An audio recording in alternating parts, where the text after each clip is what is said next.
이 시간 하나님의 말씀을 보겠습니다. 신약 성경입니다. 신약 성경 에베소서 말씀입니다. 에베소서 5장입니다. 316페이지에 있습니다. 신약 성경 316페이지 에베소서 5장입니다.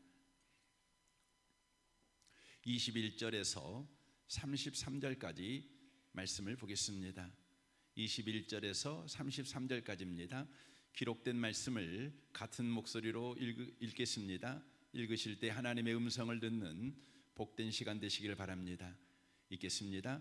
그리스도를 경외함으로 피차 복종하라. 아내들이여 자기 남편에게 복종하기를 주께 하듯 하라. 이는 남편이 아내의 머리됨이 그리스도께서 교회의 머리됨과 같음이니 그가 바로 몸의 구주시니라.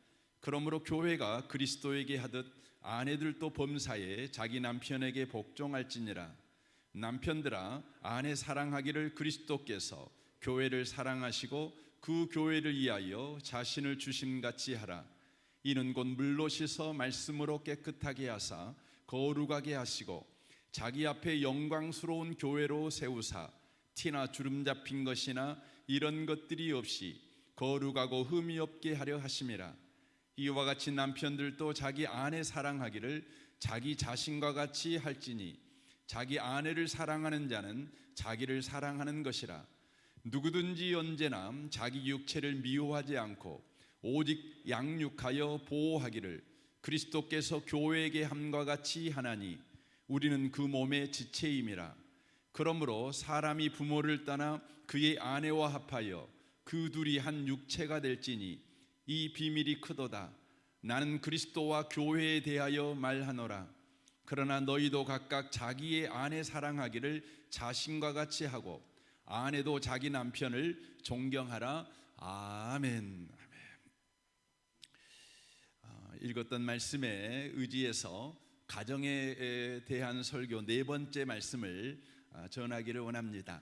말씀의 제목은 지금의 남편 말고 다른 사람을 만났으면 인생이 달라졌을까라는 제목으로 하나님의 말씀을 전하겠습니다. 오늘 읽은 하나님의 말씀은 부부관계가 얼마나 특별하고 특수한 관계에 놓여 있는가를 여실히 보여주는 말씀입니다.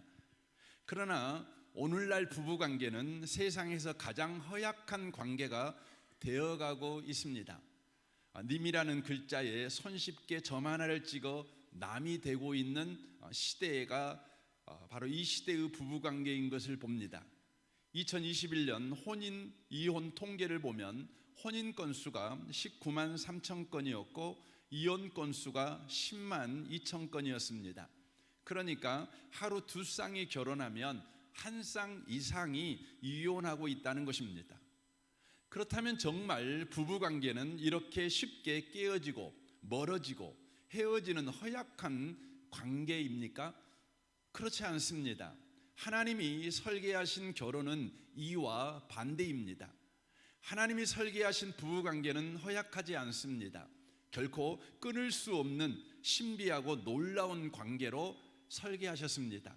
31절 말씀입니다. 그러므로 사람이 부모를 떠나 그의 아내와 합하여 그 둘이 한 육체가 될지니 이 비밀이 크도다. 나는 그리스도와 교회에 대하여 말하노라 라고 말씀합니다. 남편과 아내와의 관계는 그리스도와 교회가 머리와 몸으로 연합된 한 몸이듯 뗄래야 뗄 수 없는 관계라는 것을 지금 성경이 말씀합니다. 하나님이 설계한 가정의 설계도가 이렇다는 것입니다. 그래서 예수님은 이렇게 말씀하십니다. 마태복음 19장 4절입니다. 예수께서 대답하여 이르시되 사람을 지으신 이가 본래 그들을 남자와 여자로 지으시고 말씀하시기를 그러므로 사람이 그 부모를 떠나서 아내에게 합하여 그 둘이 한 몸이 될지니라 하신 것을 읽지 못하였느냐. 그런즉 이제 둘이 아니요 한 몸이니 그러므로 하나님이 짝지어 주신 것을 사람이 나누지 못할지니라 라고 말씀하십니다. 하나님이 설계하신 부부관계는 사람이 나누지 못하도록 설계된 부부관계입니다. 그러나 어쩌다가 이 시대에선 이토록 쉽게 나누어지는 허약한 관계가 되어버렸을까요? 바로 이 부부관계가 사사시대가 되었기 때문입니다. 사사기 21장 25절을 보십시오. 그때 이스라엘의 왕이 없으므로 사람이 각기 자기의 소견에 오른 대로 행하니라 라고 되어 있습니다. 남편과 아내가 각각 왕이 되어 각기 자기의 소견에 오른 대로 부부 생활을 하고 있다는 것입니다. 남편은 남편이 만든 설계도대로, 아내는 아내가 만든 설계도대로 가정생활, 부부생활을 하고 있기 때문에 세상에서 가장 허약한 부부관계가 되어버렸다는 것입니다. 이제 우리는 다시 왕이신 하나님께 돌아가야 합니다. 그리고 하나님이 설계하신 부부관계로 돌아가 그 설계도를 가지고 부부관계를 건설해야 된다고 하는 것입니다. 그럼 하나님이 설계하신 부부관계는 어떤 모습일까요? 23절을 보십시오. 이는 남편이 아내의 머리됨이 그리스도께서 교회의 머리됨과 같음이니 그가 바로 몸의 구주시니라 라고 말씀합니다. 남편은 아내의 머리로, 아내는 남편의 몸으로 연합된 한 몸이라는 것이죠. 이는 남편의 역할은 그리스도의 역할이며 아내의 역할은 교회의 역할로 부르셨다는 의미의 말씀입니다. 다음 주에 남편에 관해서 말씀을 드리겠습니다. 오늘은 아내에 대해서 말씀을 드리겠습니다. 아내는 그리스도의 몸, 곧 교회의 역할로 부르심을 받았다는 것입니다. 24절 말씀을 보십시오. 그러므로 교회가 그리스도에게 하듯 아내들도 범사에 자기 남편에게 복종할지니라 라고 말씀합니다. 여기에 아내의 소명은 교회의 역할이며 그 사명은 복종이다 라고 말씀하고 있습니다. 다시 말씀을 드리겠습니다. 아내의 소명은 교회의 역할이며 그 사명은 복종하는 것이다 라고 말씀하고 있습니다. 복종, 곧 순종하는 것에 관한 문제가 나오면 아내들에게 많은 질문이 있습니다. 제가 우리 여자 전도사님들에게 이 순종에 관해서 우리 성도들이 가지고 있는 질문들이 있다면 어떤 것이 있겠냐고 한번 알아보라고 그랬습니다. 여러 질문들이 나왔지만 대체적으로 3가지 질문이 나왔습니다. 첫 번째는 내 남편이 하는 일을 보면 참 답답하고 늘상 결과가 뻔합니다. 손해입니다. 그래도 남편에게 순종해야 합니까? 두 번째, 남편 아내를 떠나서 가정에서 더 지혜롭다고 생각되는 사람의 말을 따르면 안 되는 것입니까? 세 번째, 어디까지 순종해야 하는 것입니까? 바로 이런 질문을 했습니다. 이 질문에 대한 성경의 대답을 오늘 우리는 들어봐야 합니다. 21절입니다. 그리스도를 경외함으로 피차 복종하라 라고 말씀합니다. 성경의 순종은 그리스도와의 관계에서 나와야지 남편과의 관계에서 나오면 안 된다는 의미의 말씀입니다. 남편이 잘났냐 못났냐, 남편이 똑똑하냐 덜 똑똑하냐, 남편의 말이 옳으냐 틀리냐에서 순종이 나오는 것이 아니라 성도는 그리스도와의 관계에서 바로 순종이 나온다는 것입니다. 그래서 성경은 남편과의 관계에서 나오는 순종과 그리스도와의 관계에서 나오는 순종을 구분하고 있습니다. 다시 말하면 자기 자신이 남편에게 순종하는 것과 그리스도를 경외함으로 남편에게 순종하는 것을 바로 구별하고 있다는 것입니다. 자기 자신이 남편에게 순종하는 것과 그리스도를 경외함으로 순종하는 것은 어떤 차이가 있다는 말입니까? 이 차이를 여러분 잘 이해하셔야 여러분이 순종에 관하여서 가지고 있는 모든 질문에 대해서 여러분은 성경적인 대답을 가지고 순종의 삶을 살아갈 수 있다는 것입니다. 이 부분에 대한 성경의 가르침이 참 많이 있지만 저는 이 시간 딱 한 가지 대표적인 성경 구절을 가지고 여러분에게 말씀을 드리려고 합니다. 누가복음 5장에 보면 베드로가 나옵니다. 베드로는 갈릴리 호수에서 밤새 그물을 던집니다. 그리고 아침에 또 그물을 던집니다. 그러나 베드로가 밤새 그물을 던진 것과 아침에 그물을 던지는 것은 달랐습니다. 그리고 그 결과도 달랐습니다. 그물을 던지는 건 똑같았습니다. 그리고 그물을 던지는 장소도 갈릴리 호수 똑같았습니다. 그러나 밤새도록 그물을 던졌을 때의 베드로와 아침에 그물을 던졌을 때 베드로는 달랐습니다. 그리고 그 결과도 달랐습니다.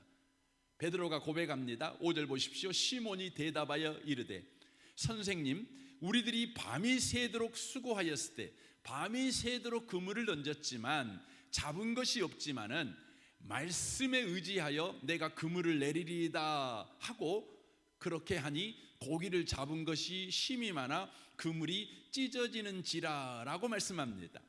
베드로는 밤새 자신의 힘과 경험을 의지하여 그물을 던졌습니다.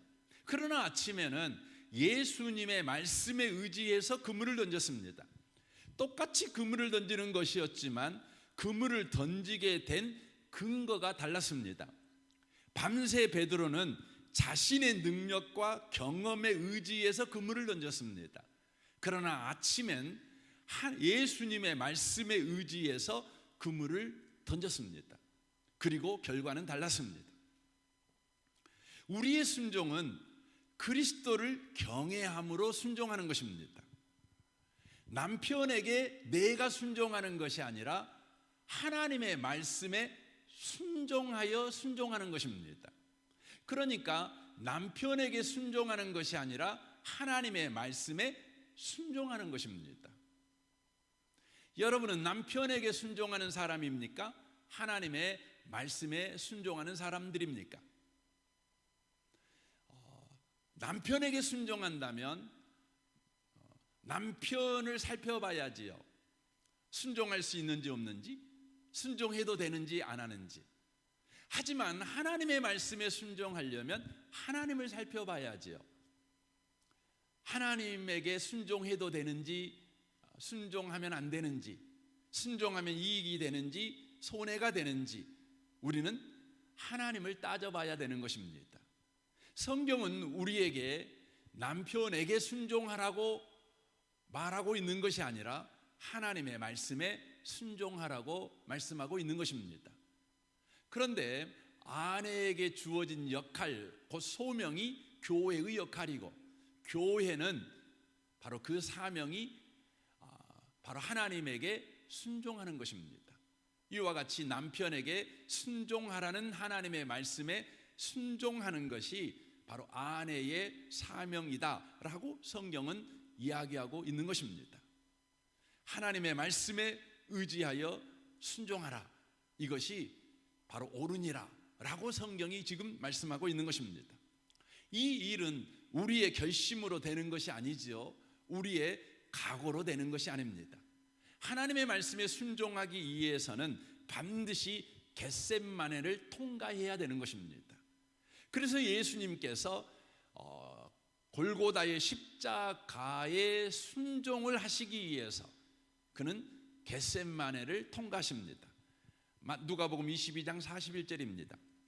그들을 떠나 돌 던질 만큼 가서 무릎을 꿇고 기도하여 이르시되 아버지여, 만일 아버지의 뜻이거든 이 잔을 내게서 옮기시옵소서.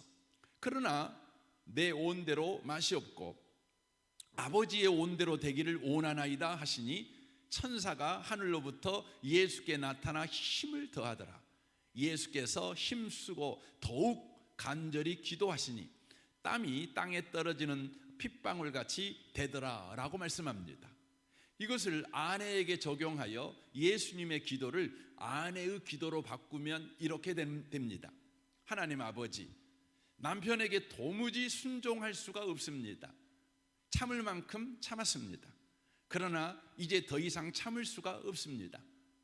그만하고 싶습니다. 이제 이혼하렵니다. 그러나 내 온대로 마시옵고 아버지의 온대로 되기를 원합니다. 그리고 그녀는 땀이 땅에 떨어지는 핏방울이 되도록 기도하였다. 이렇게 되는 것입니다. 겟셋마네의 기도의 삶이 하나님의 말씀에 순종의 삶을 살게 한다는 것입니다. 남편이 더 뛰어나야 순종의 삶이 가능한 것이 아니라 바로 겟셋마네에서의 내 온대로 마옵시고 아버지의 온대로 되기를 원하나이다. 약복강의 야곱이 천사와 씨름한 것 같이 저와 여러분에게 씨름하는 기도의 삶, 겟셋마네의 기도의 삶이 있었을 때 바로 순종의 삶이 가능하다는 것입니다. 아내 되시는 성도 여러분, 여러분에게는 겟셋마네의 기도가 있으십니까? 겟셋마네의 기도의 삶이 있으십니까?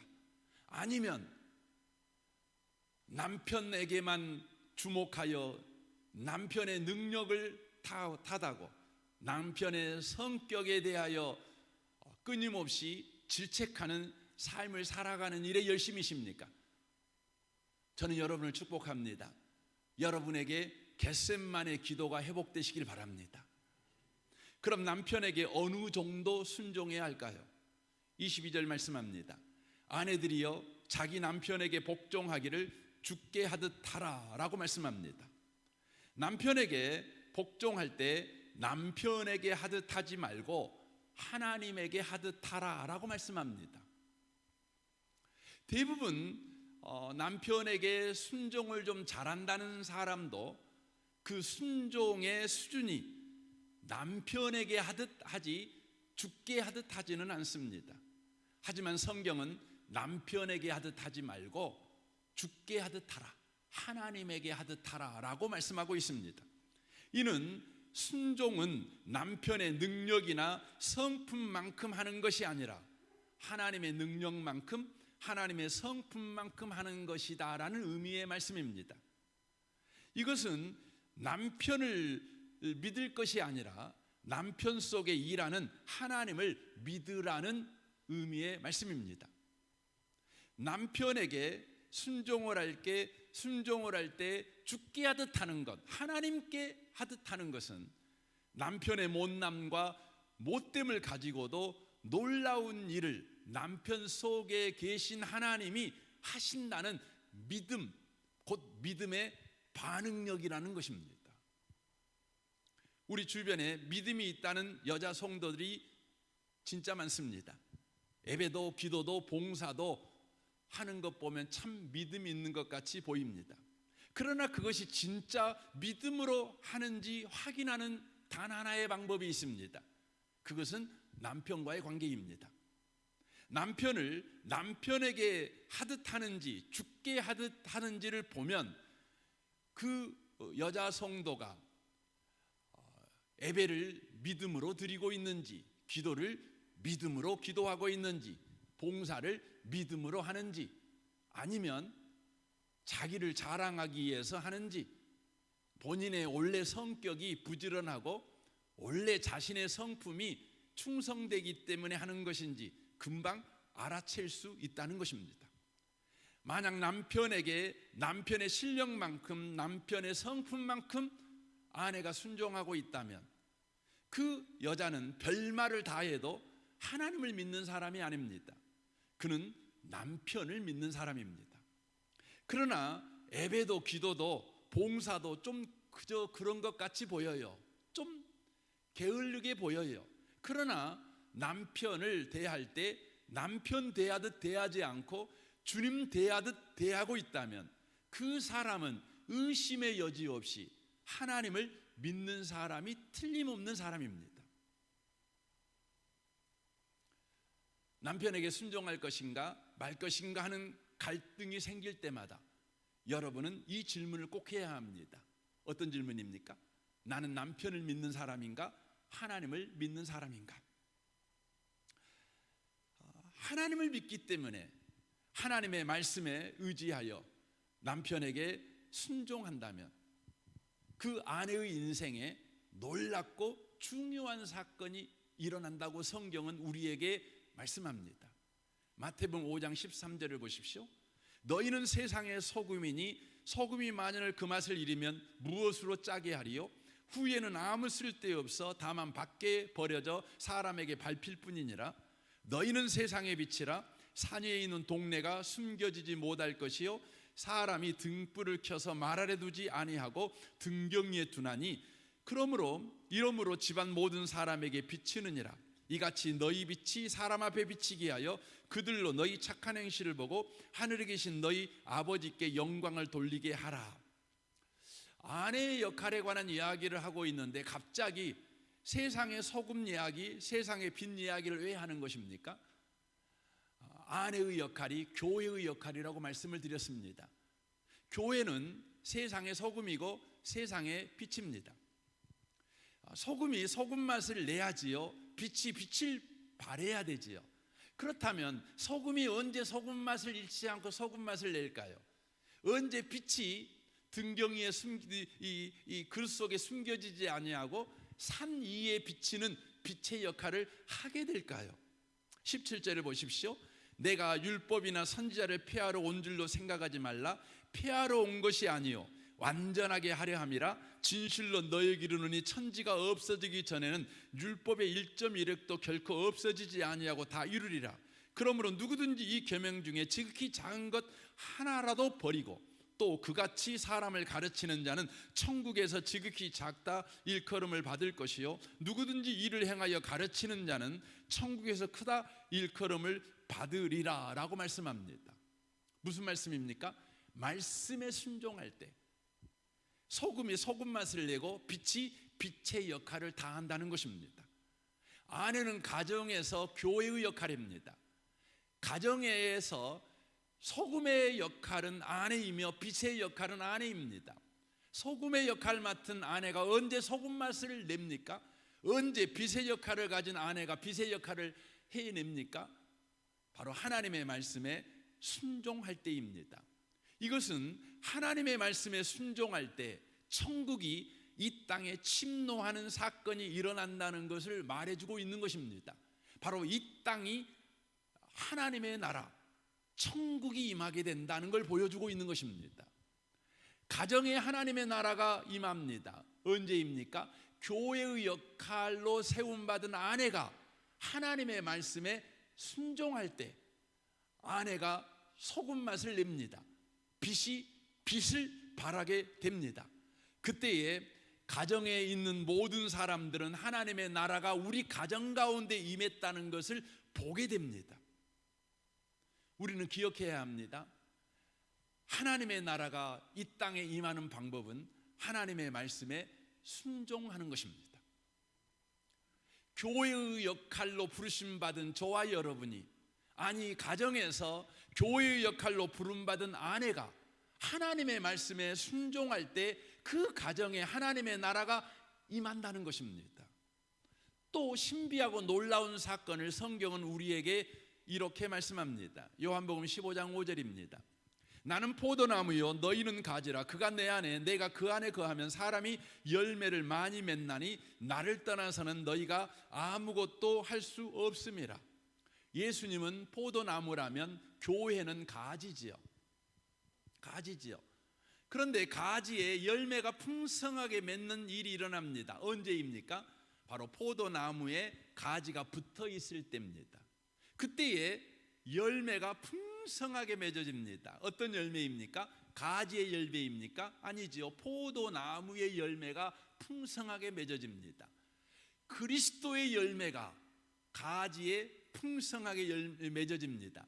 이것을 갈라디아서 6장에서는 성령의 열매라고 소개합니다. 사랑이 라가평 오래 참음 자비 양성 충성 온유 절제, 바로 주님 안에만 있는 것이 가정에 넘치게 된다는 것을 이야기하고 있습니다. 자, 그렇다면 포도나무의 가지가 언제 어떻게 하면 붙을 수 있는 것입니까? 성경을 계속 보겠습니다. 6절입니다. 사람이 내 안에 거하지 아니하면 가지처럼 밖에 벌어져 마르나니 사람들이 그것을 모아다가 불에 던져 사르느니라. 너희가 내 안에 거하고 내 말이 너희 안에 거하면, 내 말이 너희 안에 거하면 내 말에 순종하면 이 말입니다. 무엇인지 원하는 대로 구하라. 그리하면 이루리라. 너희가 열매를 많이 맺으면 내 아버지께서 영광을 받으실 것이요 너희는 내 제자가 되리라. 아버지께서 나를 사랑하신 것 같이 나도 너희를 사랑하였으니 나의 사랑 안에 거하라. 내가 아버지의 계명을 지켜 그의 사랑 안에 거하는 것 같이 너희도 내 계명을 지키면 내 사랑 안에 거하리라 라고 말씀합니다. 말씀에 순종하면 구원받는다 그 말이 아니에요. 구원받은 저와 여러분, 교회로 부르심 받은 저와 여러분에게 허락한 구원이 얼마나 크고 놀라운 구원인가를 우리가 바로 확인하게 되는데, 열매로 확인하게 되는데, 언제 그것을 확인하게 됩니까? 바로 하나님의 말씀에 순종할 때 그런다는 말씀입니다. 가지가 포도나무에 붙어 있는 방법은 하나님의 말씀에 순종하는 것입니다. 그때 가지에 그리스도의 열매, 우리에게 허락한 그 영광스러운 구원, 그 위대한 구원, 은혜 위에 은혜가 충만한 구원, 그것이 어떤 구원인지를 바로 보게 될 것이다 라고 말씀하고 있는 것입니다. 아내는 가정에서 가지의 역할로 부름받은 자입니다. 곧 열매를 맺는 역할로 부름받은 자입니다. 그래서 시편 128편 3절은 이렇게 말씀합니다. 내 집 안방에 있는 내 아내는 결실한 포도나무 같으며 라고 되어 있습니다. 아내의 가정에서의 지위와 역할은 결실한 포도나무, 그러니까 포도나무의 열매를 맺는 바로 가지라는 것을 이야기를 해주고 있는 것입니다. 결실은 아내에게서 맺어지는 것입니다. 남편이 무능해서 열매를 못 맺는 것이 아닙니다. 아내가 하나님의 말씀에 따라 순종하지 않기 때문에 가정에 열매가 없는 것입니다. 성경에 보면 남편은 가정의 제사장입니다. 제사장은 축복권이 있습니다. 그래서 축복하는 일을 하는 자입니다. 그런데 그 축복이 열매를 맺는 곳은 아내입니다. 그래서 성경은 아내를 밭으로 표현하고 있습니다. 밭이지요. 세상에서도 아내들을 밭이라고 그렇게 말하곤 하지요. 열매 맺는 밭을 뭐라고 말합니까? 옥토라고 말합니다. 그러나 아내의 상태를 보면 길가밭, 돌짝밭, 가시덮을 밭일 때가 허다합니다. 아마 이곳에 계신 여러분들 가운데 내가 옥토야 한번 손들어 보세요 하면 자신 있게 손드실 분이 계시겠습니까? 아마 안 계실 겁니다. 길가밭 손들어 보세요 하시면 손드실 분들 계실 것이고, 또 돌짝밭 손들어 보세요 하시면 손드실 것입니다. 그리고 대부분 가시떨기밭 손들어 보세요 하면 거기 손들 겁니다. 왜냐하면 누구에게나 다 상처가 있으니까요. 아마 여러분 마음에도 상처가 많기 때문에 저는 가시떨기밭입니다 이렇게 아마 고백할 것입니다. 그러나 실망할 필요 없습니다. 왜입니까? 여러분과 저는 즉시 옥토가 될 수 있기 때문에 그렇습니다. 길가밭과 돌짝밭과 가시덮을 밭을 갈아엎어서 그곳에 있는 상처 치유하고 돌 치우고 딱딱한 길을 갈아엎고 이러면 옥토가 되는 게 아닙니다. 많은 아내들이 이렇게 말을 합니다. 제가 열매 맺는 삶을 살아가지 못하는 이유는 저 남편이 나에게 너무 많은 상처를 줘서, 내 안에 상처가 너무 많기 때문에 내가 가시떨기 밭이어서 그렇습니다. 내가 열매 맺는 삶이 되려면 내적 치유가 나에게 필요해요. 상처 치유가 필요해요. 이렇게 말씀하시는 분들이 계십니다. 하지만 성경은 아무리 길가밭, 돌짝밭, 가시덮을 밭이어도요 즉시 옥토가 될 수 있습니다. 열매 맺는 밭이 될 수 있다는 것입니다. 어떻게 하면 될 수 있죠? 마태복음 13장 23절을 보십시오. 좋은 땅에 뿌려졌다는 것은 말씀을 듣고 깨닫는 자니라고 돼 있어요. 좋은 땅은 어떤 땅이에요? 말씀을 듣고 깨닫는 자예요.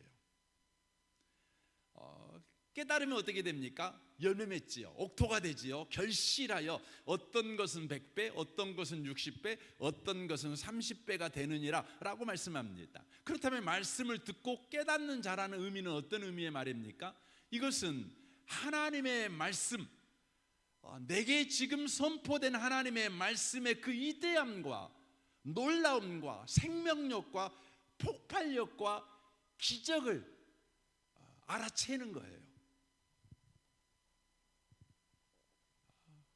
하나님의 말씀이 10원짜리 말씀이든지 100원짜리 말씀이든지 10,000원짜리 말씀이든지 하나님이 말씀하셨다면 그 크기에 상관없이 그 말씀은 천지를 창조할 수 있는 말씀이고, 그 말씀은 없는 것을 있게 하실 수 있는 말씀이요, 그 말씀은 죽은 자를 살려낼 수 있는 말씀이라는 것을 깨닫는 거예요. 주님이 아내들에게 말씀합니다. 네 남편에게 복종해라. 주님의 말씀입니다. 우리는 복종하라는 그 말씀 때문에 상처를 받지, 그 말씀을 하신 분이 하나님이라는 것에 대해서는 놓쳐버립니다. 그리고 그 말씀을 하신 하나님, 그리고 그 하나님의 말씀이 얼마나 이대하고 놀랍고 굉장하며 기적과 기사를 일으키는 말씀이라는 것에 대해서는 깨닫지를 못합니다. 동의하지 않습니다. 내용이 내가 감당할 만은 해야 좋은 말씀이고 내게 이로돼야 좋은 말씀이지, 이런 시대에 남편에게 복종하라니 그런 시대착오적인 말씀을 나한테 하십니까? 여러분 기억하셔야 됩니다. 하나님의 말씀입니다. 이걸 깨닫는 거지요. 하나님의 말씀의 이대함을 깨닫는 겁니다. 복음의 이대함을 깨닫는 것입니다. 그리고 그 말씀을 따라 순종하는 것이죠. 그때 무슨 일이 벌어지죠?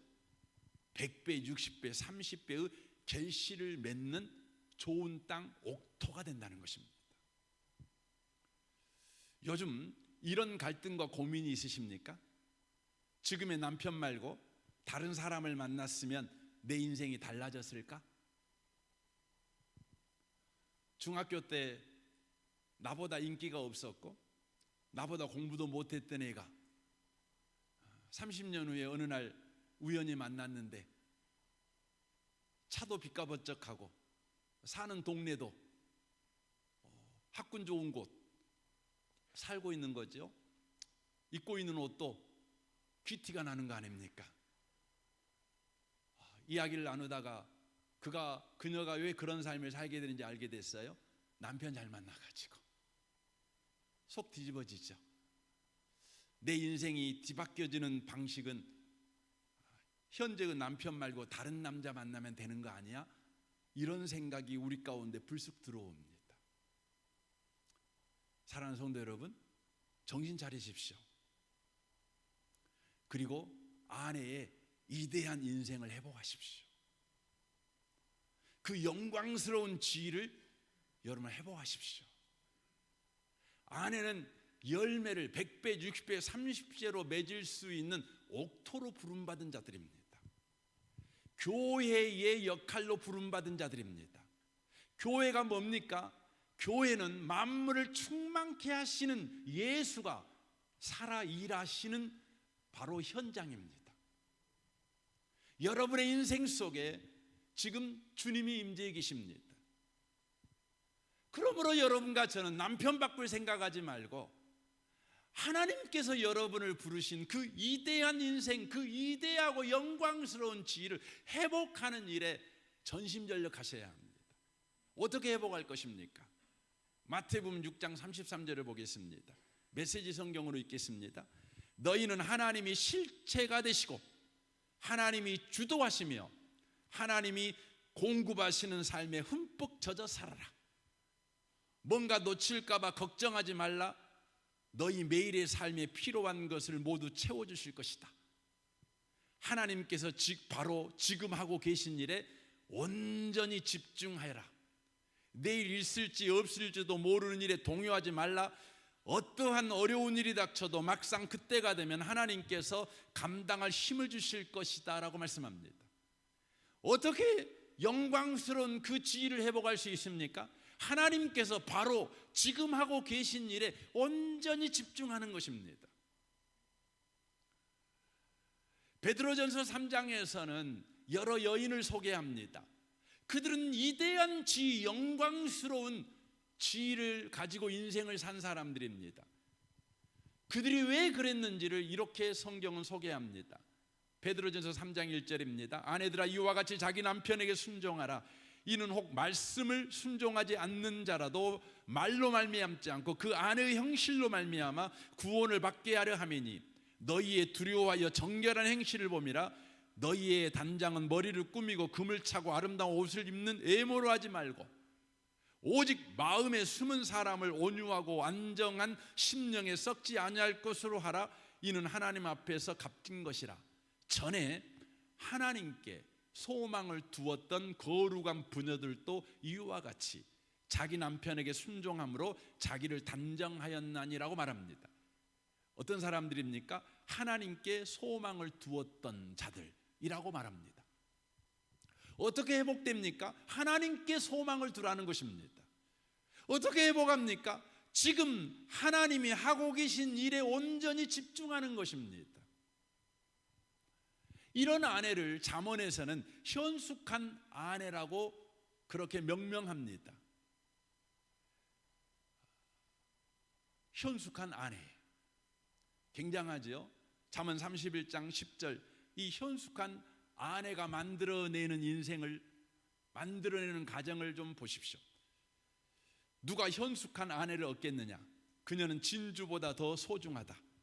그런 여자의 남편은 아내를 믿기 때문에 아무것도 부족한 것이 없을 것이다. 그런 여자는 일평생 남편에게 선을 행하고 남편을 해치지 않는다. 그녀는 능력과 품위가 있고 앞날을 걱정하지 않으며 말을 지혜롭고 친절하게 하고 자기 집안일을 잘 보살피며 놀고 먹지 않는다.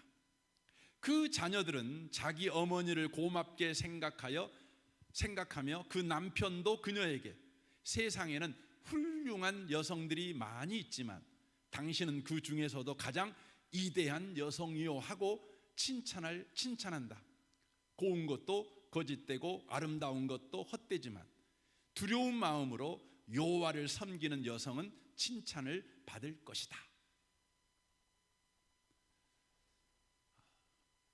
우리 은혜복음교회 아내된 성도 여러분, 여러분은 현숙한 여인이 되라고 주님이 예수 믿게 하셨습니다. 현재 예수 밖에 사는 사람과 방불한 인생을 살아가고 있다면 인생 억울하게 살고 있는 것입니다. 예수 안에 있는 그 영광스러운 구원, 그 신분, 그 지위가 무엇인지를 하나도 맛보지 못하고 인생을 살고 있기 때문에 그렇습니다. 오늘 주님이 아내들에게 말씀합니다. 주님의 말씀입니다. 내 남편에게 복종하라 말씀합니다. 주님의 음성을 듣기를 원하십니까? 요즘 여러분 가정에 주의 음성을 듣기를 원하십니까? 여러분의 삶에 주님의 음성을 듣기를 원하십니까? 아내된 자들에게 주님은 주의 말씀을 전합니다. 네 남편에게 복종하라.